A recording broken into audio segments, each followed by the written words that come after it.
Welcome to INB news. ముందుగా headlines.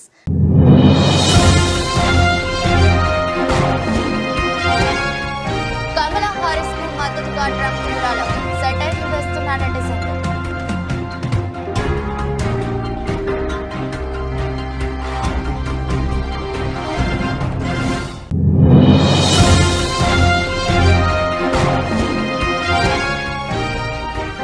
బుద్ధి వైకల్యం ప్రమాదకరం, స్మితా సబర్వాల్ పై మంత్రి సీతక్క ఆగ్రహం.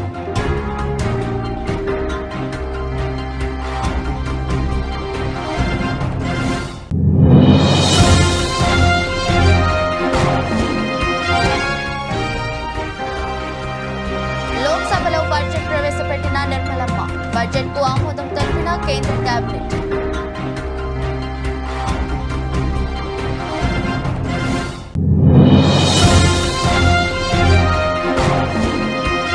తెలంగాణ అసెంబ్లీ సమావేశాలు ప్రారంభం, లాస్యానంతకు శాసనసభ సంతాపం, సభ రేపటికి వాయిదా.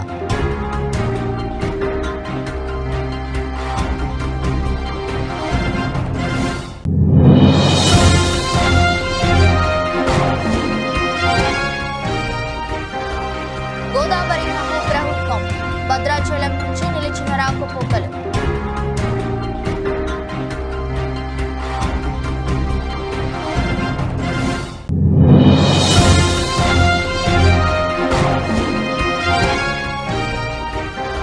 నాడు నేడుపై విచారణకు ప్రభుత్వం ఆదేశాలు, అసెంబ్లీలో చర్చించిన నాయకులు.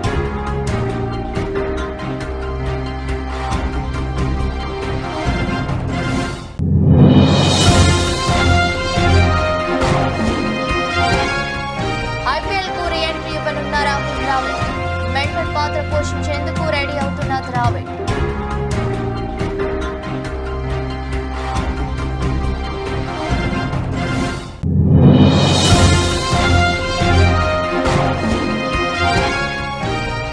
యాక్షన్ మోడ్ లో బాలయ్య, KS రవీంద్ర దర్శకత్వంలో NTK 109.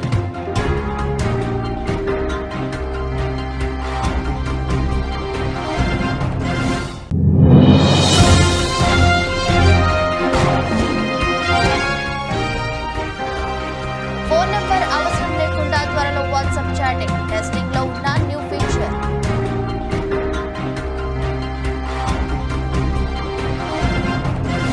అమెరికా అధ్యక్ష రేసు నుంచి జో బైడెన్ తప్పుకోవడం, డెమోక్రటిక్ అభ్యర్థిగా ఉపాధ్యక్షురాలు కమలా హారిస్ పేరును ఆయన ప్రతిపాదించడం, మద్దతు కూడగట్టుకునేందుకు ఆమె ప్రయత్నాలు ముమ్మరం చేయడం, అదే టైంలో రిపబ్లికన్ అభ్యర్థి డొనాల్డ్ ట్రంప్ ఆమెను లక్ష్యంగా చేసుకుని విమర్శలు గుప్పించడం చకచకా జరిగిపోతున్నాయి. అయితే ఈలోపు సోషల్ మీడియాలో ఓ ఆసక్తికర చర్చ తెర మీదకు వచ్చింది. బైడెన్ వైదొలిగిన తర్వాత హారిస్ ప్రచారం బృందం 24 గంటల్లో $81 మిలియన్ విరాళాలను సేకరించింది. దీంట్లో 60% తొలిసారి దాతల నుంచి వచ్చినవే కావడం గమనార్హం. మరి కమలా హారిస్ కు డొనాల్డ్ ట్రంప్ ఇచ్చిన కానుక సంగతేంటి అని కొందరు సోషల్ మీడియా వేదికగా సెటైర్లు పేలుస్తున్నారు. అయితే ఇది ఇప్పట్లో జరిగింది కాదు. 2011 సెప్టెంబర్లో కమలా హారిస్ కాలిఫోర్నియా అటార్నీ జనరల్ గా ఉన్నారు. ఆమె మళ్లీ పోటీ చేయడం కోసం ఆమెకు మద్దతుగా విరాళాల సేకరణ జరిగింది. ఆ సమయంలో ట్రంప్ తరపున $6,000 డొనేషన్ కమలా హారిస్ కు వెళ్లింది. ఇందులో $5,000 ట్రంప్ సంతకంతో కూడిన చెక్ డొనేషన్ రూపంలో ఆమెకు వెళ్లింది. మరో $1,000 2013 ఫిబ్రవరిలో ట్రంప్ పేరిట హారిస్ ఖాతాలోకి వెళ్లింది. ఇక 2014 జూన్లో California attorney general re election committee సభ్యురాలైన Trump కూతురు ఇవాంకా మరో $2,000 విరాళంగా ఇచ్చారు. అంటే మొత్తంగా ట్రంప్ కుటుంబం $8,000 డొనేషన్ రూపంలో కమలా హారిస్ కు మద్దతుగా ఇచ్చిందన్నమాట. అయితే ఇది ఆ కుటుంబం కావాలని చేసిన పనేం కాదు. అప్పటి న్యూయార్క్ ప్రాసిక్యూటర్ ఎరిక్ స్నిడెర్మాన్ కమలా హారిస్ తరపున ఫండ్ రైజర్ ఉండగా ఆయన విజ్ఞప్తి మేరకు ట్రంప్ కుటుంబం అలా డొనేషన్లు ఇచ్చింది. ఇక ఇప్పుడు ఆ డొనేషన్ ప్రస్తావన తెర మీదకు వచ్చింది. ఫ్లోరిడా డెమోక్రటిక్ సభ్యుడు జెరెడ్ మాస్కోవిట్జ్ ఎక్స్ వేదికగా తెలివైన పెట్టుబడి అని చేసిన ట్వీట్ ఒకటి చర్చనీయాంశమైంది. ఆమె ఇప్పుడు డెమోక్రటిక్ అభ్యర్థి కాబట్టి ఆ డబ్బును ఉపయోగించుకోలేరని మరో నెటిజన్ సెటైర్ వేశారు. ట్రంప్ దీనికి ఏం సమాధానం చెప్తారో అంటూ మరో వ్యక్తి కామెంట్ చేశారు. అంగవైకల్యం కంటే బుద్ధి వైకల్యం చాలా ప్రమాదకరమని అంటున్నారు తెలంగాణ మంత్రి సీతక్క. ఐఏఎస్ అధికారిని స్మిత సబర్వాల్ దివ్యాంగుల కోటా కామెంట్లపై నెలకొన్న వివాదంపై మీడియాతో చిట్చాట్ సందర్భంగా సీతక్క తన అభిప్రాయం వ్యక్తం చేశారు. అంగవైకల్యం కంటే బుద్ధి వైకల్యం ప్రమాదకరం, అంత అవగాహన ఉందని మాట్లాడే వాళ్ళు ఇతరుల అభిప్రాయాలు గుర్తించకపోవడం కరెక్ట్ కాదు. అది వాళ్ళ మానసిక వైకల్యం. ఐపీఎస్ కు ఫిజికల్ ఫిట్నెస్ అవసరం, పోలీసులకు కలెక్టర్లకు తేడా తెలియదా?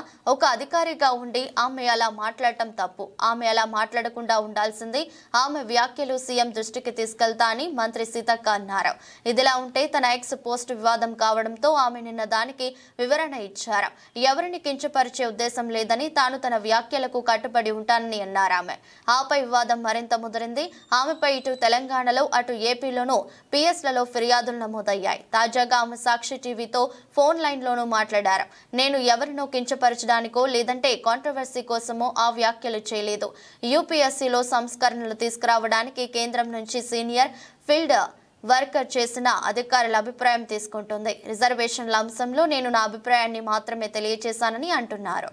పార్లమెంటు వర్షాకాల సమావేశాలు వరుసగా రెండో రోజు మంగళవారం ప్రారంభమయ్యాయి.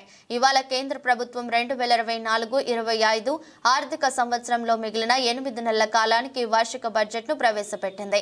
ఉదయం 11 గంటలకు ఆర్థిక మంత్రి నిర్మలా సీతారామన్ లోక్సభలో బడ్జెట్ను ప్రవేశపెట్టారు.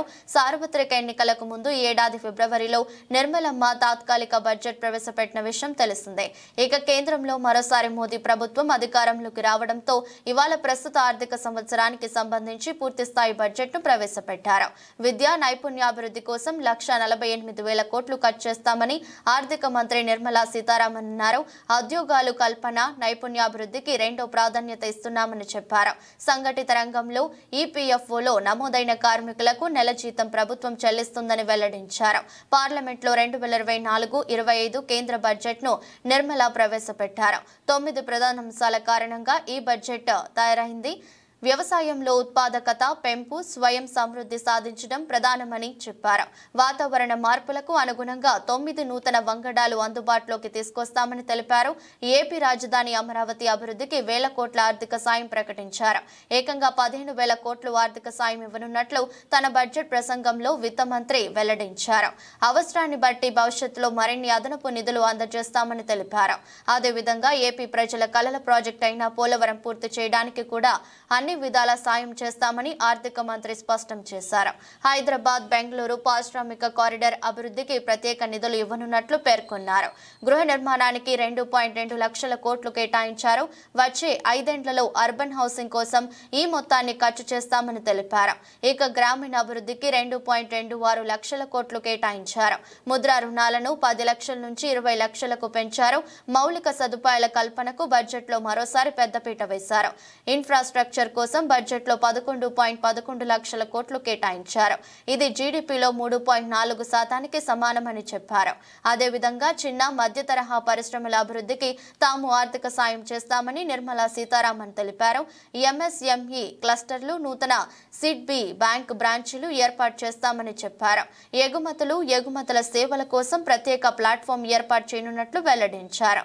అదేవిధంగా 500 పెద్ద కంపెనీల్లో 1 కోటి మంది యువతకు ఉద్యోగాలను కల్పిస్తామని ప్రకటించారు. తెలంగాణ అసెంబ్లీ బడ్జెట్ సమావేశాలు ప్రారంభమయ్యాయి. కంటోన్మెంట్ బీఆర్ఎస్ ఎమ్మెల్యే లాస్య నందిత మృతి పట్ల శాసనసభ సంతాపం ప్రకటించింది. శాసనసభ ముగిసిన వెంటనే బీఎస్సీ సమావేశం జరగనుంది. ఈ సమావేశంలో అసెంబ్లీ నిర్వహణ తేదీలను ఖరారు చేయనున్నారు. 10 రోజుల పాటు సభను నిర్వహించాలని ప్రభుత్వం సూత్రప్రాయంగా నిర్ణయించినట్లు సమాచారం.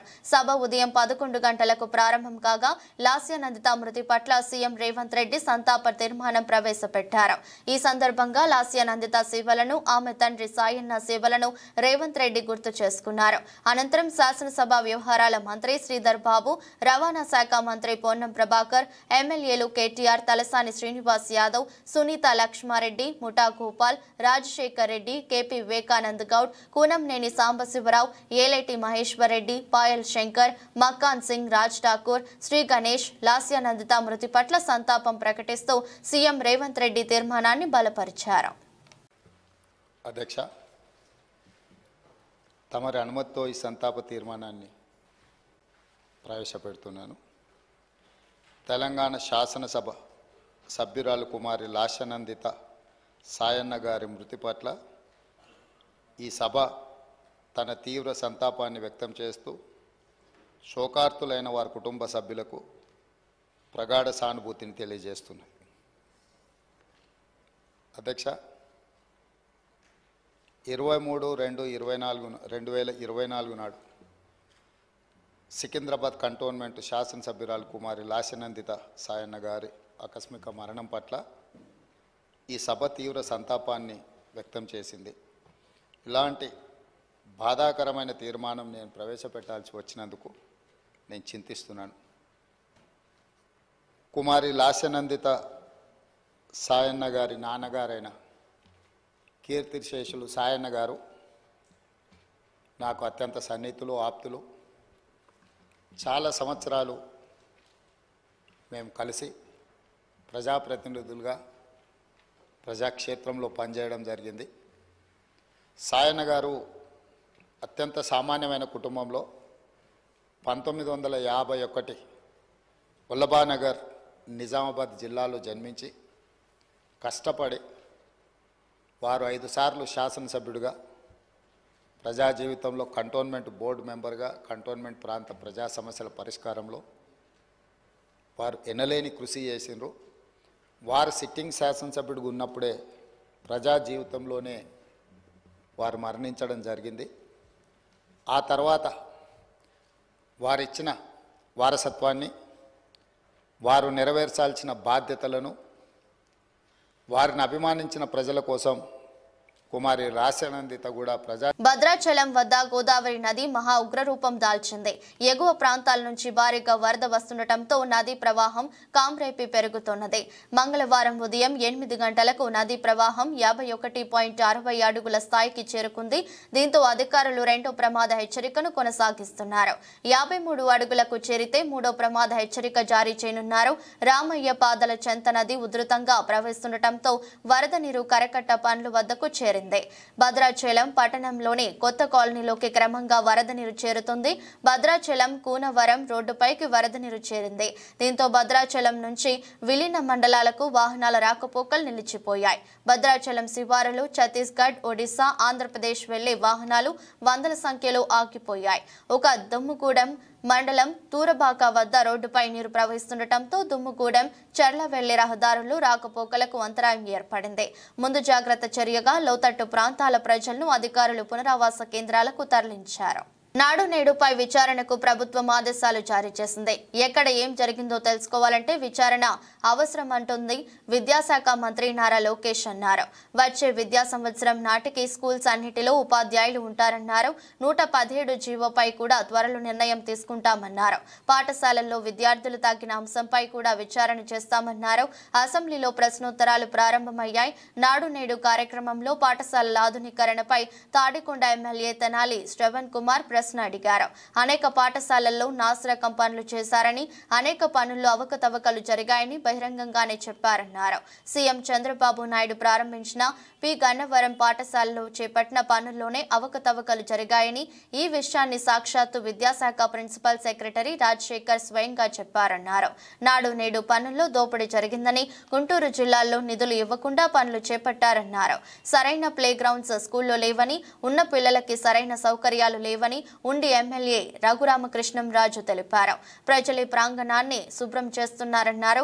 డిప్యూటీ సీఎం పవన్ కళ్యాణ్ తో టి లోకేష్ తో అరకు కాఫీ తాగితే కూడా కొంతమంది పాఠశాలలకు నిధులు వస్తాయంటున్నారని, వెంటనే ఆ కార్యక్రమం చేపట్టాలన్నారు. నాడు నేడు పథకంలో పాఠశాలల్లో పనులు చేయకుండా బిల్లులు డ్రా చేశారని ధూళిపాల నరేంద్ర అన్నారు. దీనిపై సమగ్ర విచారణ చేయాలన్నారు. పేద పిల్లలు చదువుకునే స్కూళ్లలో పనుల్లో కూడా కక్కుర్తికి పాల్పడ్డారని ఏలూరి సాంబశివరావు అన్నారు. దీనిపై నారా లోకేష్ మాట్లాడుతూ నాడు నేడుపై విచారణకు ప్రభుత్వం ఆదేశాలు జారీ చేసిందని, ఎక్కడ ఏం జరిగిందో తెలుసుకోవాలంటే విచారణ చేయాల్సిన అవసరం ఉందన్నారు. వచ్చే విద్యా సంవత్సరం నాటికి పాఠశాలలన్నిటిలో ఉపాధ్యాయులు ఉంటారని నారా లోకేష్ పేర్కొన్నారు. మొదటి ప్రశ్నకి సమాధానం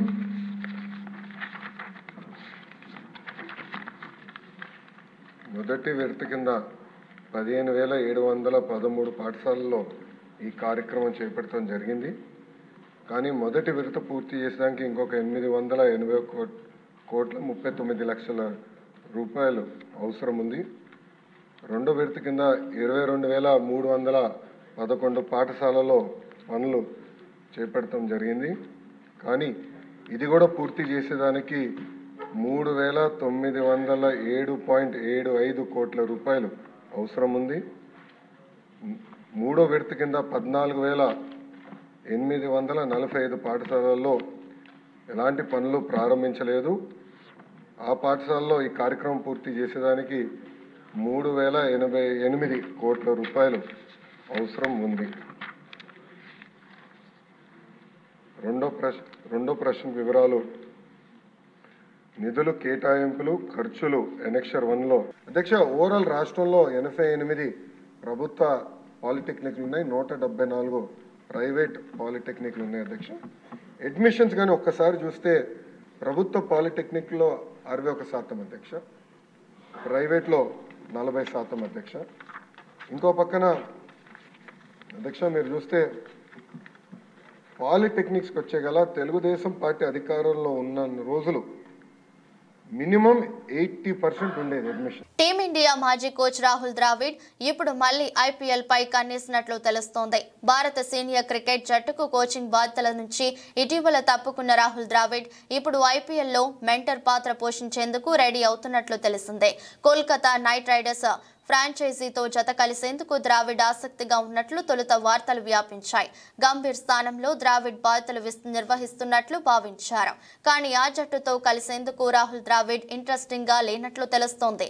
అయితే ద్రావిడ్ ప్రస్తుతం రాజస్థాన్ రాయల్స్ తో చర్చల్లో ఉన్నట్లు న్యూస్ అందుతోంది. నిజానికి టీమిండియా జట్టుకు కోచింగ్ బాధ్యతలు కొనసాగించేందుకు ద్రావిడ్ ఆసక్తిగా లేడు. ఏడాదికి 10 నెలలు జట్టుతో గడపాల్సి వస్తున్న కారణంగా అతను హెడ్ కోచ్ గా కొనసాగేందుకు నిరాకరించాడు. కానీ ఇండియన్ ప్రీమియర్ లీగ్ లో ఏదైనా ఫ్రాంచైజీతో లింక్ కోసం ద్రావిడ్ ప్రయత్నిస్తున్నాడు.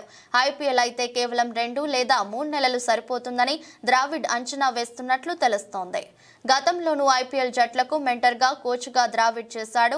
ఢిల్లీ డేర్ డెవిల్స్ కు కోచ్ గా చేశాడు. 2017లో ఆ ఫ్రాంచైజీని అతను వదిలేశాడు. ఐపీఎల్ కెరీర్ తర్వాత అతను భారత జూనియర్ జట్టు, అండర్-19, ఇండియా ఏ జట్లకు కోచ్ గా చేశాడు. టీమిండియా జట్టుకు కోచ్ గా బాధ్యతలు చేపట్టడానికి ముందు వరకు బెంగళూరులోని నేషనల్ క్రికెట్ అకాడమీ హెడ్ గా చేశాడు. ఇక ఇప్పుడు ఐపీఎల్ లో రాజస్థాన్ రాయల్స్ కు కోచింగ్ బాధ్యతలు చేపట్టే అవకాశాలు ఉన్నట్లు వార్తలు వస్తున్నాయి. Tell us a little about it. The raw emotions must be there within the team today. Yeah, it's. I mean, I'm not usually short of words, but I really have felt really short of words over the last few hours. I just could not be more prouder for this team. The way we've had to fight in difficult situations, and even today, I think was a great testament to the fight in the team to lose 3 wickets in the first 6, to be in the kind of position we were in with 30 balls to go. But we never kept, the boys just kept fighting, they kept believing, and I think it's just a great credit to them. And, as a part of the coaching staff and as a member of the coaching staff, I just feel that, I feel really grateful because, we're getting to enjoy these moments because of what they have done in a pressure situation. So, yeah, it was just phenomenal. It's just lovely to be a part of a dressing room like this. And hattrick విజయాల తర్వాత బాలకృష్ణ చేస్తున్న cinema ఎన్టీకే 109. K S Ravindra దర్శకత్వంలో సూర్యదేవర, నాగవంశీ, సాయి సౌజన్య కలిసి నిర్మిస్తున్న ఈ చిత్రంలో ప్రజ్ఞ జైస్వాల్ కథానాయికగా నటిస్తున్న విషయం తెలిసిందే. ఏపీ ఎన్నికల కారణంగా కొన్ని నెలల పాటు వాయిదా పడ్డ ఈ సినిమా షూటింగ్ మళ్లీ మొదలైంది. శరవేగంతో ఈ సినిమాను చిత్రీకరిస్తున్నారు దర్శకుడు బాబీ. ప్రస్తుతం ఈ సినిమా షూటింగ్ రాజస్థాన్ లో జరుగుతుంది. ఇక్కడ బాలయ్యపై భారీ యాక్షన్ ఎపిసోడ్స్ ని చిత్రీకరిస్తున్నట్టు తెలుస్తోంది. బాలయ్య, బాబీ డియోల్ గ్యాంగ్ నడుమ సాగే ఈ యాక్షన్ ఎపిసోడ్ సినిమాకే హైలైట్ గా నిలుస్తాయని ఫిల్మ్ వర్గాల సమాచారం. ఇప్పటికే విడుదలైన ప్రచార చిత్రాలు అభిమానుల్ని బాగా కట్టుకున్నాయి. ఈ సినిమాకు వీరమాస్ అనే టైటిల్ మొదట్లో అనుకున్నారు. కానీ అభిమానుల భిన్న అభిప్రాయాలు రావడంతో ఆ టైటిల్ ని మార్చే యోచనలో చిత్ర బృందం ఉన్నట్టు తెలుస్తోంది. దమన్ స్వరాలు అందిస్తున్న ఈ చిత్రం విడుదల తేదీపై క్లారిటీ రావాల్సి ఉంది. ఇన్స్టెంట్ మెసేజింగ్ యాప్ వాట్సాప్ యూజర్లు సౌకర్యార్థం రోజుకు ఫీచర్ తీసుకొస్తుంది. వస్తోంది. తాజాగా యాప్ కోర్ ఫీచర్లో కీలక మార్పు తీసుకురాబోతుంది. సాధారణంగా మొబైల్ ఫోన్ ఆధారంగా వాట్సాప్ పనిచేస్తుంది, కానీ ఇప్పుడు ఆ అవసరం లేదని వాబిటా ఇన్ఫో తెలుపుతోంది. యూజర్లు తమ ప్రొఫైల్స్ కోసం విశ్వజనీన యూజర్ నేమ్ క్రియేట్ చేసుకుని వాట్సాప్ అకౌంట్ ఓపెన్ చేయొచ్చు. ఈ యూజర్ నేమ్స్ తో ప్రతి ఒక్కరూ తమ వాట్సాప్ ఖాతాలను తెరవడంతో పాటు వాటిల్లో చాటింగ్ చేయొచ్చు. అయితే ఇది ప్రస్తుతానికి వాట్సాప్ వెబ్ యూజర్లకు మాత్రమే అందుబాటులో ఉంటుంది. అభివృద్ధి దశలో ఉన్న ఈ ఫీచర్ రిఫైన్ చేసిన తర్వాత వాట్సాప్ వెబ్ న్యూ ఇంటర్ఫేస్ ను ప్రదర్శిస్తోంది. ఫోన్ నంబర్ షేర్ చేసుకోకుండానే ఆన్లైన్ లో యూజర్లు అనేబుల్ చేసుకోవడానికి, ఇతరులతో కనెక్ట్ కావడంలో ప్రైవసీకి ప్రాధాన్యం కల్పిస్తారు. కొత్తగా క్రియేట్ చేసుకునే యూజర్ నేమ్ వల్ల ప్రైవసీకి అదనపు లేయర్ కానున్నది. అటువై మీ వ్యక్తిగత సమాచారానికి మరింత రక్షణ లభిస్తుందని చెప్తున్నారు. ప్రస్తుతం అభివృద్ధి దశలో ఉన్న ఈ ఫీచర్ త్వరలో యూజర్లకు అందుబాటులోకి రానుంది. మచిలీపట్నంలో విధులు నిర్వహించుకుని వస్తున్న మాజీ ఎమ్మెల్యే కొడాలి నాని, మాజీ పిఏ లక్ష్మోజీని గుర్తు తెలియని వ్యక్తులు రైల్వే స్టేషన్ వద్ద సిఎస్ఐ చర్చ్ రోడ్డులో దాడి చేశారు. తీవ్రంగా గాయాలు పాలైన లక్ష్మోజీని గుడివాడ ప్రభుత్వ ఏరియా ఆసుపత్రికి తరలించారు. మెరుగైన వైద్యం కోసం విజయవాడ తరలించారు. రంగారెడ్డి జిల్లా శంషాబాద్ మున్సిపాలిటీ పరిధిలోని సిద్ధాంతి బస్తీలో దారుణం చోటు చేసుకుంది. అన్యం పుణ్యం ఎరుగని 4 సంవత్సరాల చిన్నారిపై ఓ కామాంధుడు అత్యాచారం చేసేందుకు ఒడిగట్టాడు. సభ్య సమాజం సిగ్గుపడేలాంటి ఈ దారుణమైన ఘటనకు సంబంధించిన స్థానికులు తెలిపిన వివరాల ప్రకారం మహబూబ్ నగర్ ప్రాంతానికి చెందిన ఆంజనేయులు అనే యువకుడు కొంతకాలం క్రితం బ్రతుకు తెరువు కోసం శంషాబాద్ వచ్చాడు. సిద్ధాంతి బస్తీలోని ఓ ఇంట్లో అద్దెకు ఉంటూ సెక్యూరిటీ గార్డుగా ఉద్యోగం చేస్తున్నాడు.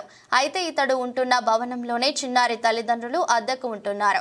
చిన్నారి తల్లిదండ్రులు లేని సమయం చూసిన కామాంధుడు చిన్నారికి మాయమాటలు చెప్పి తాను ఉంటున్న గదిలోకి తీసుకెళ్లాడు. అన్యం పుణ్యం ఎరుగని చిన్నారిపై అత్యాచారం చేసేందుకు ప్రయత్నించాడు. దీంతో చిన్నారి అరుపులు కేకలు వేయడంతో భయపడి బయటకు పరుగులు తీశాడు నిందితుడు. చుట్టుపక్కల వాళ్ళు వచ్చి చూసేసరికి చిన్నారి ఎక్కి ఎక్కి ఏడుస్తూ ఏం జరిగిందో చెప్పడం కూడా రాక దిక్కులు చూస్తూ ఉండిపోయింది. గమనించిన స్థానికులు నిందితుడు ఆంజనేయులకు దేహశుద్ధి చేసి పోలీసులకు అప్పగించారు. సభ్య సమాజం సిగ్గుపడేలా ఘటన పునరావృతం కాకుండా నిందితుడికి కఠిన చర్యలు తీసుకోవాలని స్థానికులు పోలీసులను వేడుకుంటున్నారు. జాతీయ ప్రాజెక్టు పోలవరం నిర్మాణం పూర్తయితే భారతదేశంలోని 6 రాష్ట్రాలకు ప్రయోజనం చేకూరుతోంది. గత ప్రభుత్వ హయాంలో పోలవరం నిర్మాణ పనుల్లో తీవ్ర జాప్యం జరిగింది. ఆంధ్రప్రదేశ్ రాష్ట్ర ముఖ్యమంత్రి నారా చంద్రబాబు నాయుడు మిషన్ మోడ్ కింద పోలవరం ప్రాజెక్టును తిరిగి ట్రాక్ లో తీసుకురావడానికి నిర్ణయాత్మకమైన చర్యలు తీసుకుంటున్నారు. పోలవరం ప్రాజెక్టు నిర్మాణం త్వరగా పూర్తయ్యేందుకు కేంద్రం భారీగా నిధులు విడుదల చేయాలని విజయవాడ ఎంపీ కేశినేని శివనాథ్ సోమవారం లోక్సభలో రూల్ 377 కింద పోలవరం ప్రాజెక్టు అంశంపై మాట్లాడారు. అలాగే గత ప్రభుత్వం పోలవరం ప్రాజెక్టు నిర్మాణ పనుల విషయం ఎంత జాప్యం చేసిందో వివరించారు. జగన్ ప్రభుత్వం గత 5 ఏళ్లలో పోలవరం ప్రాజెక్టుకి సంబంధించి సివిల్ పనులు 3.84%, భూసేకరణ పనులు 3.89% జరిగినట్లు తెలిపారు.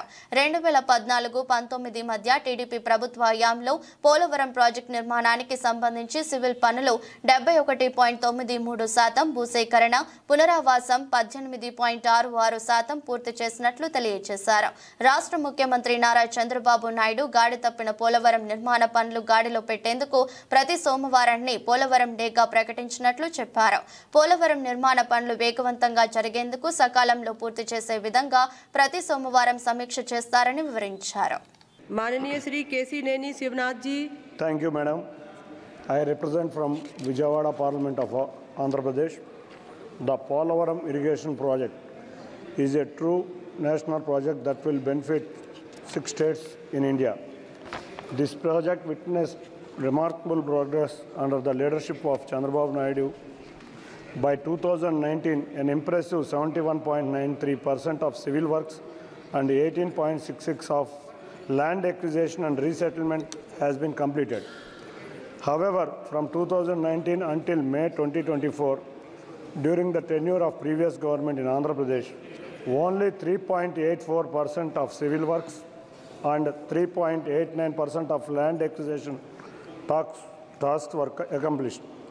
Now, with a mission of model approach, the current Andhra Pradesh government has taken a decisive step to get Polavaram project back to track. The Chief Minister has declared every Monday a Polavaram day. This approach promises accelerated progress and timely completion.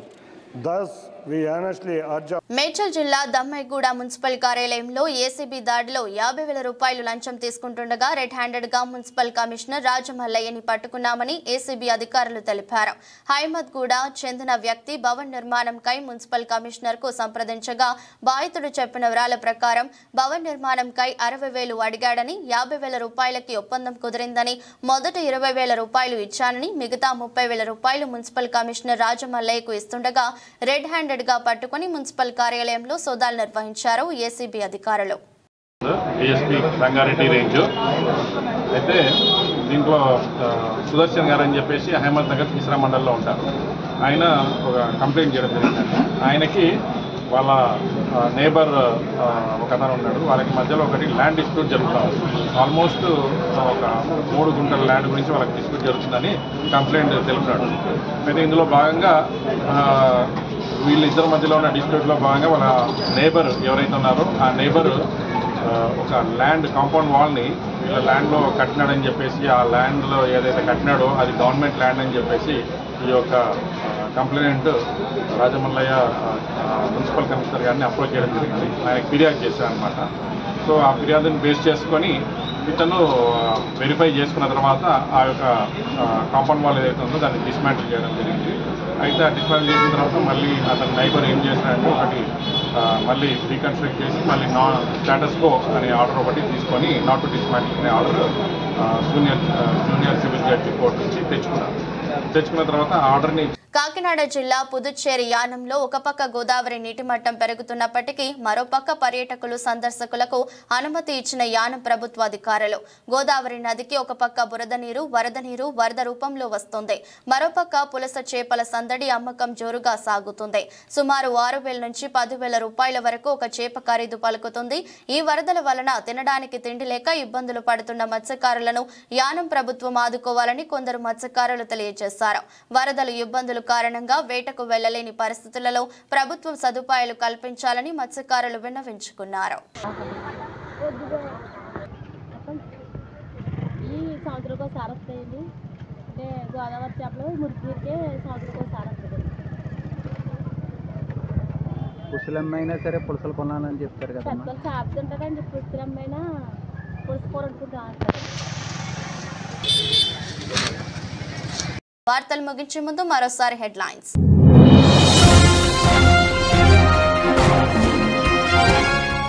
Kamala Harris కు మద్దతుగా Trump వివరాలు సెటైర్లు వేస్తున్న నెటిజన్లు.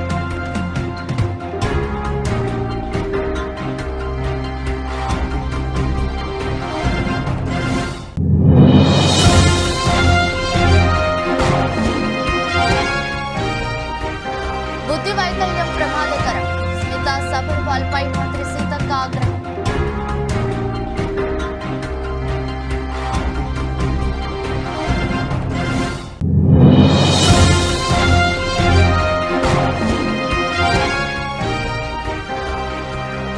లోక్సభలో budget ప్రవేశపెట్టిన నిర్మలమ్మ.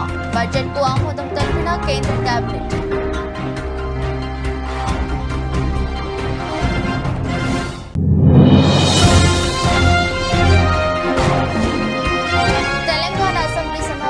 ప్రారంభం. లాస్యానంతకు శాసనసభ సంతాపం. సభ రేపటికి వాయిదా.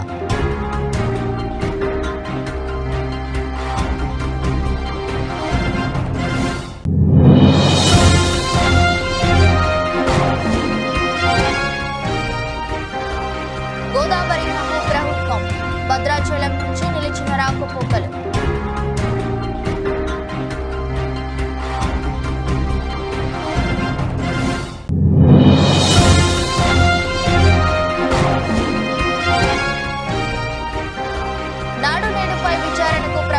ఆదేశాలు. అసెంబ్లీలో చర్చించిన నాయకులు.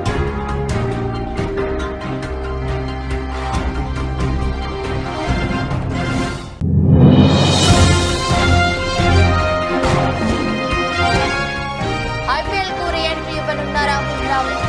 మెంటర్ పాత్ర పోషించేందుకు రెడీ అవుతున్న ద్రావిడ్.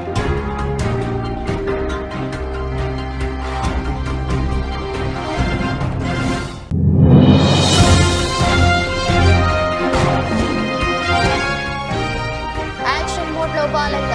కెఎస్ రవీంద్ర దర్శకత్వంలో ఎన్టీకే